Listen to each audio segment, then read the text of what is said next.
One day a man came to Socrates and said, "Do you know what I just heard about your friend?" "Hold on 1 minute," Socrates replied. "Before you talk to me about my friend, it might be a good idea to take a moment and filter what you're going to say.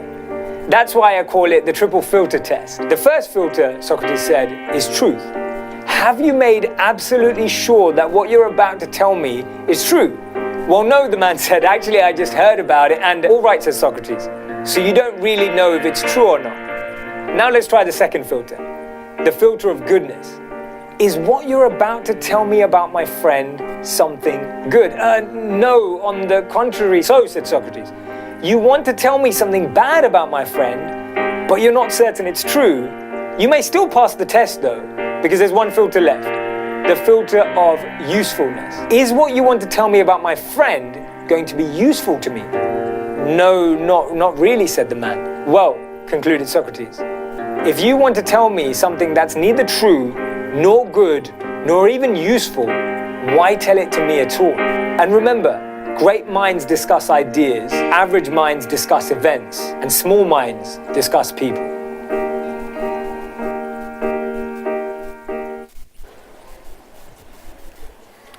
Good morning. Happy Sabbath. Isn't it good to know that when there's just 2 or 3 gathered, God is here. And we've got far more than 2 or 3 here this morning, and we know God is here with us this morning. And I am particularly thankful for that because I'm feeling like I need God's presence with me this morning after coming back from holidays and realising that I was delivering the teaching this weekend. I was praying for God's blessing, so I hope that God speaks to you today as well. I want you to think back and see if you can remember the first lie that you ever told.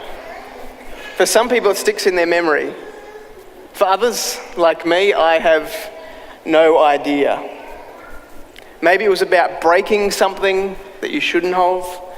Maybe it was doing something to your younger sibling that you knew just wasn't quite the right thing to do. Or maybe it was just a simple thing about have you washed your hands or brushed your teeth. Those simple lies that we tell as children. How did it make you feel, I wonder, that first lie? Now, I can't pinpoint the first time I lied, and I hope that's not an indictment on myself, but there is one lie, which is the first I remember telling, that has stuck with me. It goes back to primary school when we were fundraising for a trip and we were selling chocolates. And I don't know about you, but at that stage in life, the temptation of chocolates was quite strong. And so I had a little lie going on for a week or so. And I was convinced that I was never going to be found out. But funnily enough, chocolates that are eaten don't appear back in the box. And money that wasn't given for those chocolates isn't magically counted when things come to be counted. So you can guess that my lie was found out. And I can remember back to that time and the guilt that I carried with me and the time that I had to spend doing extra chores to pay off those chocolates that I had secretly eaten in my bedroom over the course of that week. And I still kind of feel a sense of guilt about that because it's the first lie that I remember. And I cringe as well when I think about how much chocolate I actually ate in that week. But what about this one? Can you remember the last time that you lied? Not the first time, the last time. Was it this morning, maybe? Was it this week? This month? Maybe it was a whole year ago. Maybe it was in December 2016. Maybe it was just a little white one that we don't count. Or maybe it's a lie that's continuing, a real zinger that we're keeping going on. Over the last little while, I've been thinking quite a bit about this idea of truth. What is truth? And what does it mean to us, particularly as Christians? And particularly, I think, for me as a parent with 2 little boys that are coming into that age where we probably started to tell our first lies as well. Truth is something that's potentially so basic and fundamental to Christianity, but not just Christianity, to morality in the world at large, that we often don't talk about it. We just kind of assume that it's there and that it's in everyone. And in reality it is. We seem to be born with truth, this pursuit of truth in us. And if you doubt me, ask a toddler about something and they will tell you the truth. There's a reason mothers ask their partners, not their toddlers, if they like what they're wearing. Because toddlers will tell the truth. Now, life seems to scrub this brutal honesty, this brutal pursuit and sharing of truth away from us, but still there's something deep inside that wants us to pursue this idea of truth. So today I want to spend a little bit of time with you exploring the idea of truth and why it's so important to us, particularly at this time as we enter into 2017, and what that means for us as followers of Jesus Christ. Now, every year the Oxford Dictionary announces its word of the year. In 2015 they kind of blew everyone's mind because the 2015 Oxford word of the year wasn't actually a word.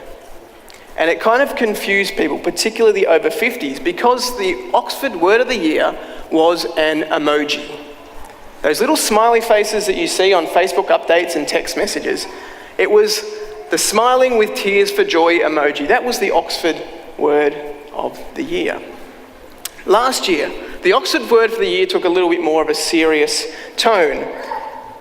And the word they announced was this. It's actually a conjunction. Two words joined together.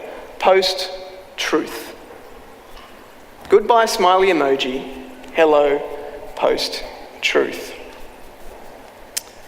Now, the reason that it was brought to the fore, there were two major political things happening in the world that you probably remember from last year. One was that chaotic decision in Britain to leave the EU that we call Brexit.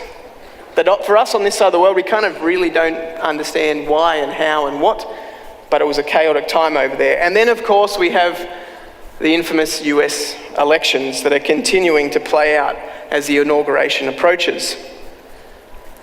And post-truth entered the public conversation, the discourse, thanks to these two things.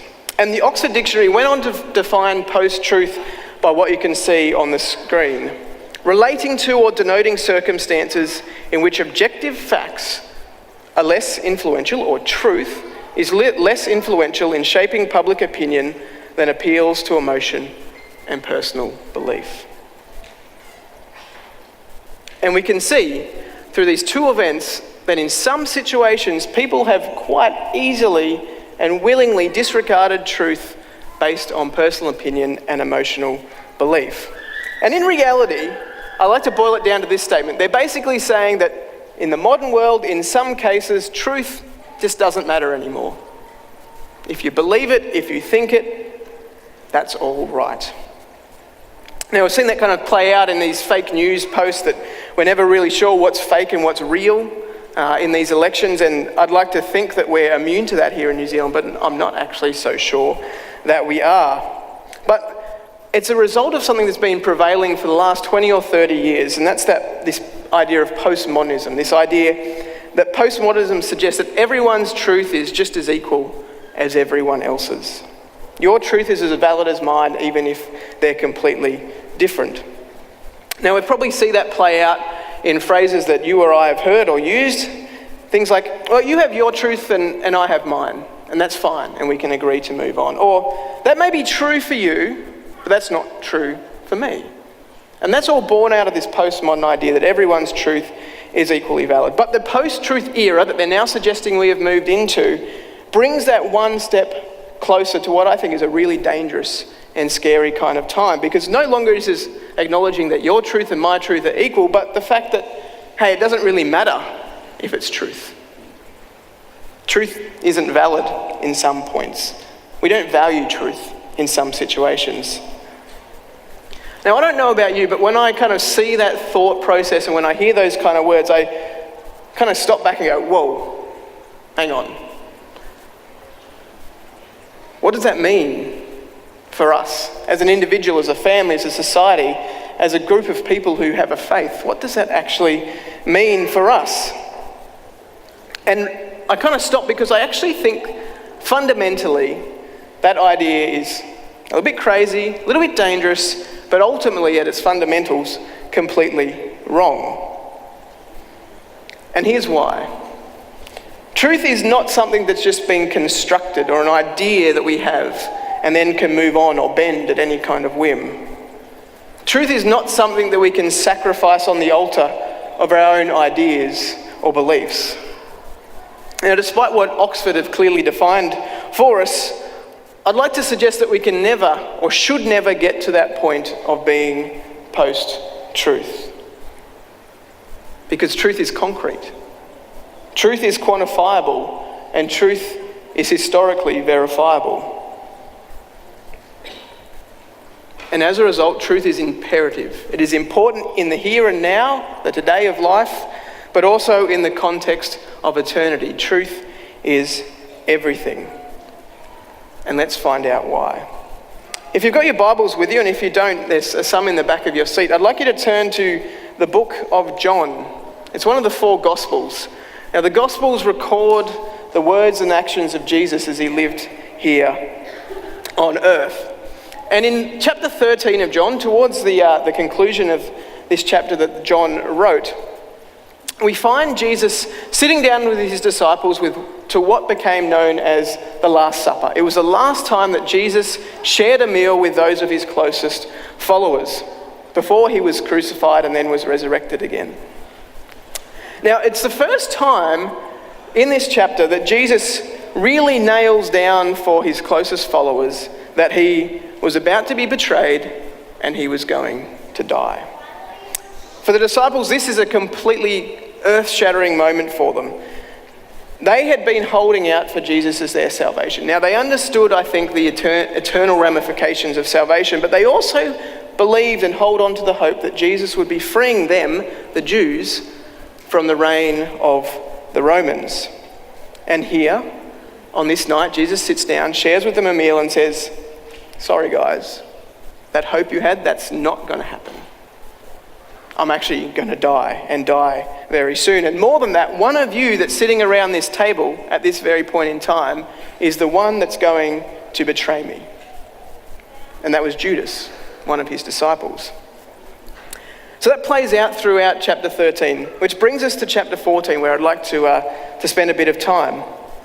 And in a lot of Bibles, the title of this chapter is Jesus Comforts His Disciples.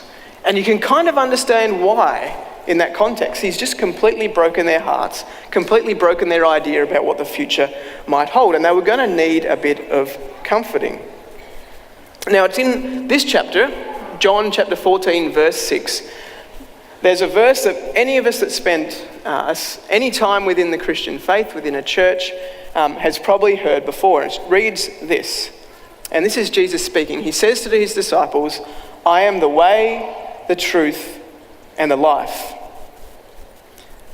Now, until I started going back and looking at this verse had kind of become a bit of a platitude. You know, it was a nice string of words, but it really kind of lost that depth of meaning, particularly in the context of the chapter before. But Jesus was someone who didn't use words flippantly. Jesus was someone who, when he used words, used them for a particular purpose. And so I come back to this verse, I am the way, the truth, and the life. I am the.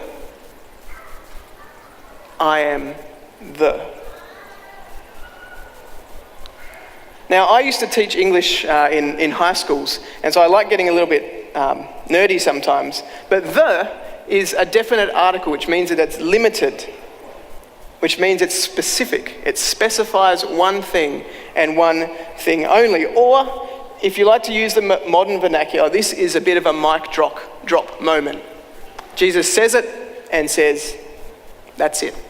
I am it. I'm the one and the only. The way? He says, yes, that's me. I am the way and the only way. The truth? Yep. You're looking at him. I'm Jesus, and I am the one and only truth. The way? You're starting to cotton on. Yep, that's me. Now, Jesus knew that his disciples were hurting in that moment, but also that they were going to be hurting for the months, years to come. Jesus had left them. They were going to face questions about their faith. We know many were persecuted, and the world was going to start changing rapidly around them. And amongst all of this, Jesus said to them, remember this, the truth, the capital T truth, is not some words, is not a page, it is me. Remember that amongst everything that's going on. And that same message, I believe, flows on for us today. The world is chaotic. The world is changing rapidly. There are questions about faith. There is persecution. Yet Jesus says to us, the truth is me. Above all, hold on to me.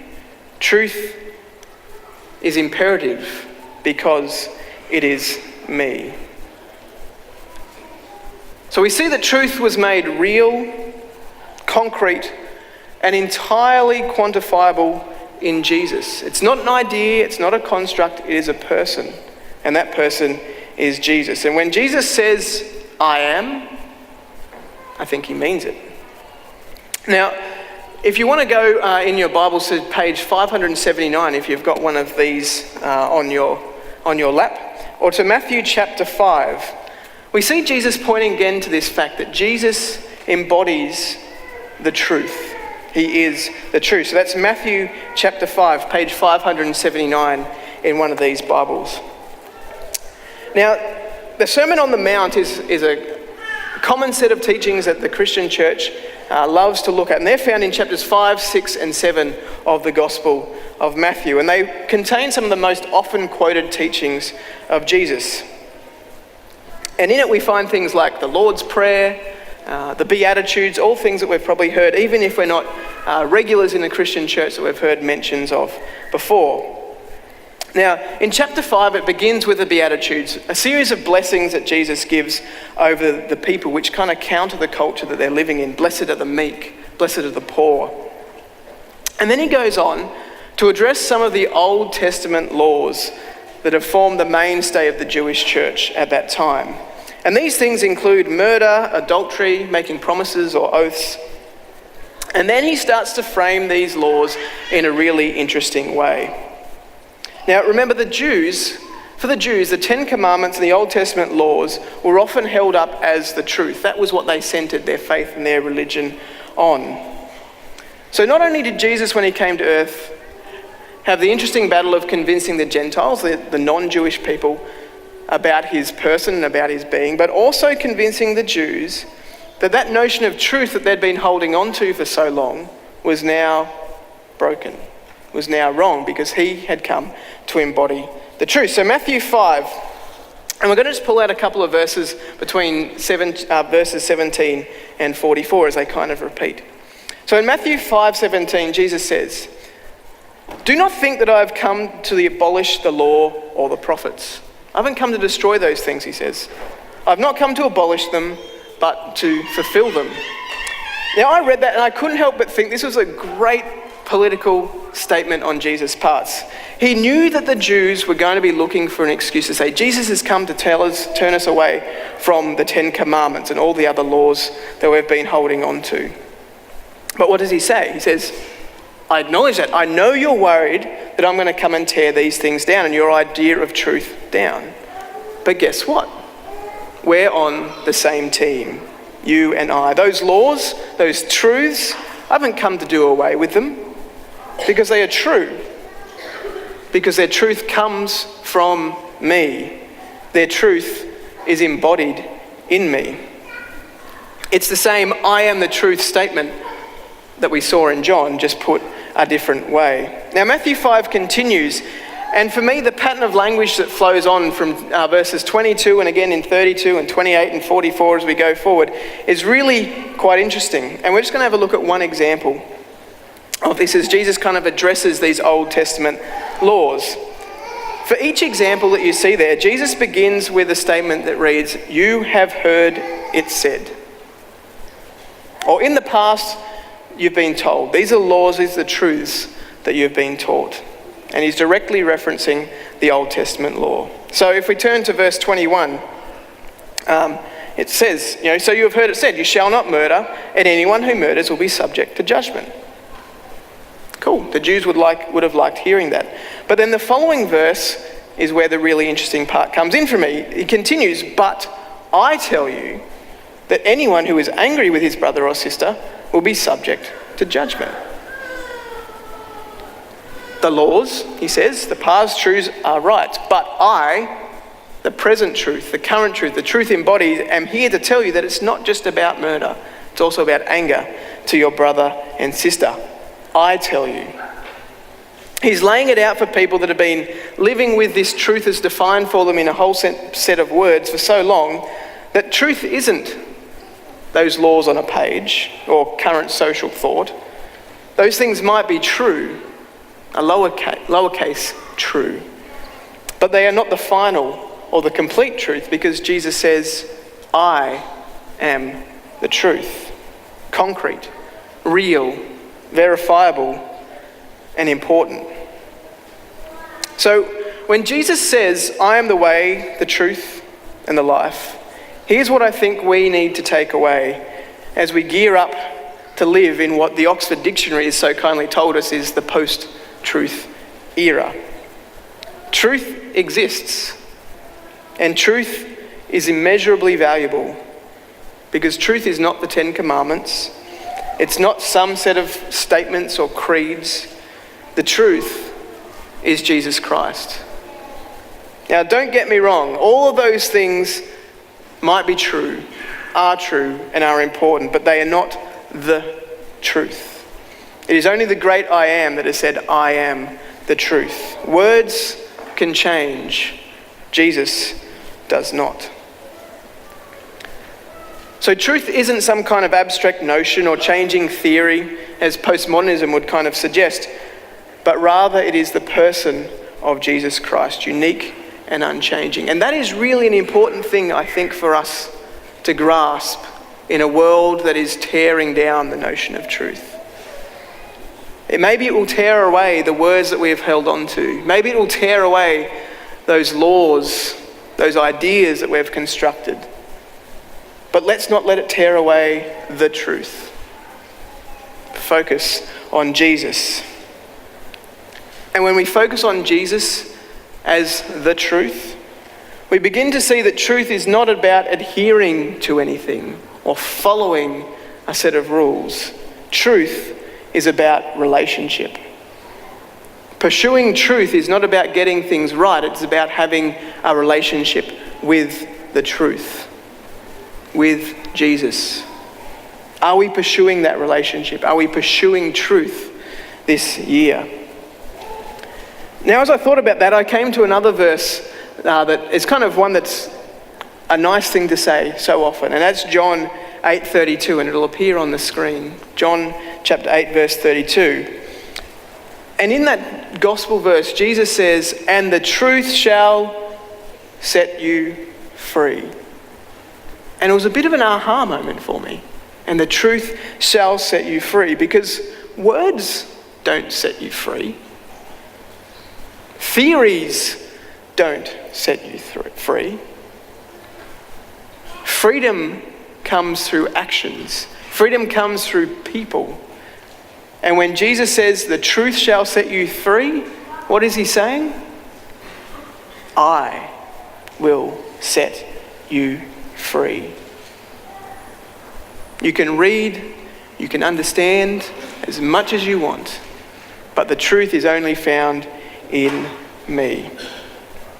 In a world that's cynical of truth, in a culture that has devalued and disregarded truth in some cases altogether, the funny thing is that people are actually seeking it. People are seeking freedom and they're seeking truth. Because why? People want what they don't have. Always. As truth has been taken away from the world, people are continuing to look for it. And we know that truth is not only found in Jesus, but freedom is found in that truth in Jesus. So, here we are, living in a post-truth world, holding on to the truth, holding on to Jesus. But what can we do? What can we do to point people back towards truth and engage people in that conversation about truth and who the truth is? I just really quickly want to kind of finish up with suggesting 3 things that we can practically do to point people who are around us, who are watching us, who are interacting with us, to the idea that truth is not only important, but it exists and is concrete. And then suggesting that this truth is embodied in Jesus Christ. These 3 simple things that we can do in our everyday lives. The first is seek truth in all things. Be aware of your biases. Question your own assumptions. When you read the Bible, when you're looking at the news, let go of the preconceived ideas that you might have. Ask the Holy Spirit to show you truth amongst all things. And when you're reading the news in particular, as we come into an election year, let's be honest with ourselves and say, just because we believe something or it aligns with our thinking doesn't necessarily mean it's true. Let's seek truth and let's encourage others to do that in their daily lives. The second thing, share truth. And this is where the clip that we saw before the message this morning really comes into play. Socrates' triple filter test. When we're sharing information about people, when we're talking to our friends, to our family, to our colleagues, particularly as Christians who are holding up the truth, the concrete truth, let's not be people who can be thrown into question about what we're sharing. Is what we're sharing true? But more than that, is it good? Is it useful? And maybe as we're thinking about our social media, our Instagram, our Facebook, whatever it might be, or even the emails and letters that we're sharing with people, are we sharing the truth about our lives or some kind of brushed up, photoshopped version of it? Because if we want to start talking to people about the truth, about Jesus, we also need to be sharing our own truths. And lastly, let's celebrate truth. Because truth can be difficult, it can be scary, it can be hard. So let's encourage people to be open. Let's encourage and support people as they share difficult personal truths and embrace new, challenging truths that may come across your desk or your inbox. So, we're looking down the election here in New Zealand, the inauguration in the US, Brexit continues. Families here in this church, maybe our own families, as the year progresses, will be our triumphs, but also tragedy. There will be friendships made and broken this year. There will be dreams achieved and dashed. But amongst all of that, one thing remains concrete, and that is truth. One thing remains personified in Jesus Christ, and that is truth. And this year, I think more than ever, we need to hold on to that. If you have it, hold on to it tightly, share it. If you're looking for a bit of truth in your life, don't think you'll find it on any written statement somewhere, on any meme, on any set of laws. You'll find truth in Jesus Christ. That is where the truth came to earth and continues to dwell amongst us. So let's commit to truth. Let's make this a year of truth.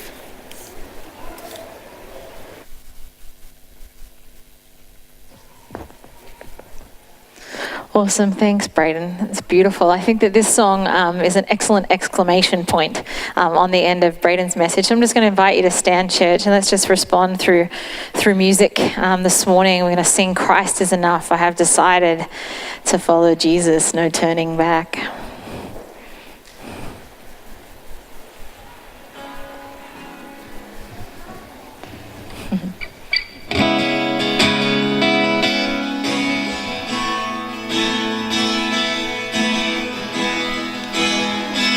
Sing it as an anthem. Christ is my reward. Christ is my reward and all of my devotion. There's nothing. Now there's nothing in this world that could ever satisfy. Through every trial, Through every trial, my soul will sing, no turning back. I've been set free. Christ is enough. Christ is enough for me. Christ is enough for me. Everything I need is in you. Everything I need Christ, my all in all, the joy of my salvation. This hope. And this hope will never fail. Heaven is our home. Through every storm, Through every storm, my soul will sing, Jesus is here. To God be the glory. Christ is enough for me. Christ is enough for me. He's everything I need. Everything I need is in you. Everything I need. Everything I need. Christ is enough. Christ is enough for me. Christ is enough for me. Everything I need is in you. Everything I need. I have decided to follow Jesus. No turning back. No turning back. I have decided to follow Jesus. No turning back. No turning back. The cross before me, the world behind me. No turning back. No turning back. No turning back. The cross before me, the world behind me.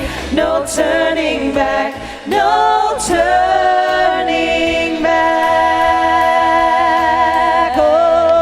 Oh, Christ is enough for me. We say Christ is enough for me. He's everything I need. Everything I need is in you. Everything I need, Lord. Everything I need. Christ is enough. Christ is enough for me. Oh, Christ is enough for me. Everything I need is in you. Everything I need. I have decided to follow Jesus. No turning back. No turning back. No turning back. I have decided to follow Jesus. No turning back. No turning back. Shall we bow our heads? Lord God, we need you. We need truth in our lives. And I just pray as we go about our days, that we may seek truth in the right place, and that is in you. May we develop a relationship with you that leads us into truth. And may we also encourage those around us to pursue truth, not in the words, not in the news reports, not in laws or creeds or whatever it might be. But Jesus, let us lead them to you. We thank you for your love. We thank you that you promise to love us always, and we look forward to your return. We pray this in your name. Amen.